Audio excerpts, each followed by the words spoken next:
This is the true story of an Australian butler who is being hard done by a government department. This is the story of a man named Taffy who lives all the way out here in the middle of the Kimberleys, 240 kilometres away from the nearest town. Over the years, Taffy has persisted against all odds because he loves this country and everything in it.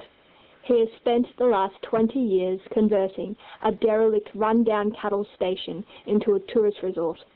Taffy's future now lies in the hands of the Department of Environment and Conservation of Western Australia. G'day, my name's Taffy Abbotts. I have a story to tell you. Over the last 20 years, I have created Mount Hart homesteads and gardens into an icon of tourism in the whole of the Kimberley, in partnership with Department of Environment and Conservation, formerly known as CALM, Conservation and Land Management. At 64 years of age, they've now informed me that they are not going to renew the contractor services I had with them. After November 11, they're going to take it out for expressions of interest and have large corporations interested in the place, which means that I'm not going to get a chance in hell. The contract agreement I've had with D.E.C states that they are supposed to pay for all capital developments they approved, as well as major maintenance work performed to their assets. But over the years this has not occurred, and the majority of capital developments and maintenance work has all been completed by myself and funded by myself.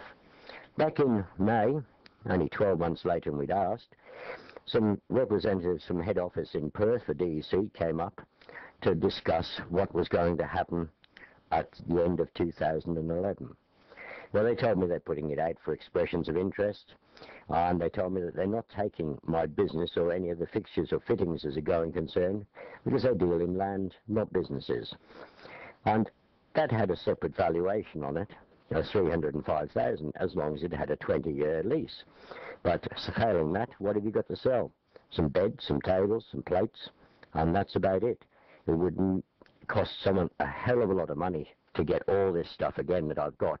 Dishwashers and washing machines and stoves and everything. But you try and sell it at an auction and you get nothing for it. Everyone's out for a bargain.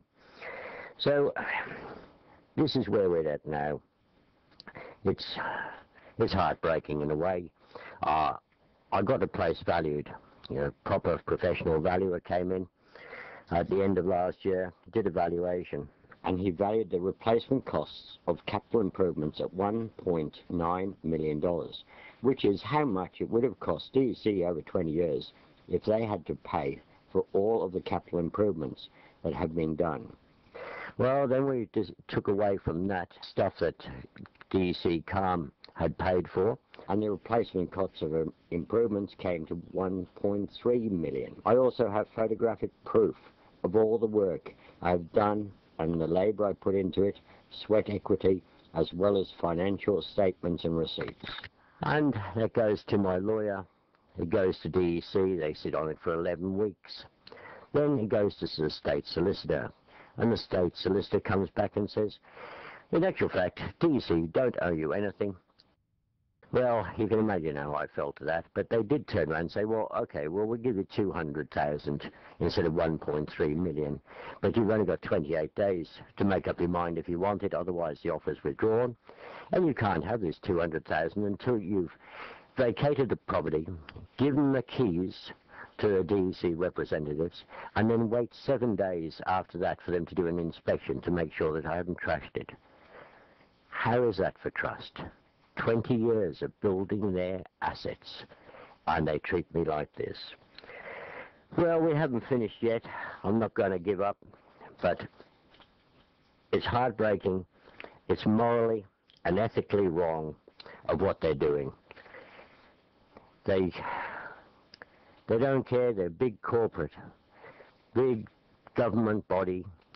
Everything here has been put in with blood, sweat and tears. As I said at the beginning, it was a partnership between Department of Environment and Conservation and private enterprise. This is an example of a partnership taken with the government. It better be a partnership in hell with the devil. It'd be a lot easier to control. Well, I told you I was telling you a story, but it's not always a nice one, is it? This is not just about a monetary issue anymore. It has become a moral and ethical victory that we want. I've been told by D.E.C officers, but you've had a lifestyle for the last 20 years. Let me tell you about a lifestyle. We're working from sun up till sundown 7 days a week. We don't knock off at 4:21. We sent them a DVD saying what we'd done with photographic evidence of before and after shots with me working on these buildings. Not only the cost of the materials, but the sweat equity I put into it. And they do not want to believe that. Then they're going to put it out for expressions of interest. Put out expressions of interest on what I have created over the last 20 years for someone else to come in and take over. There is no justice in this. There is no fairness. And it is total bureaucracy at its best of inhuman, unfeeling bureaucrats. If I had not done this, there'd be nothing to take out for expressions of interest, because it would still be a rundown derelict cattle station. An ex-Shire president said to me today, Taffy, what you've done there has put Mount Hart on the map, and they should be proud of what you've done, because no one else put in here would have put in the dedication, hard work, sweat equity, all finances to create it. That's me. I cannot do anything half-hearted. It has to be done to the full maximum potential to improve things. Okay, if any of you can do anything to help that ever sees this, do it please. Thank you. Bye.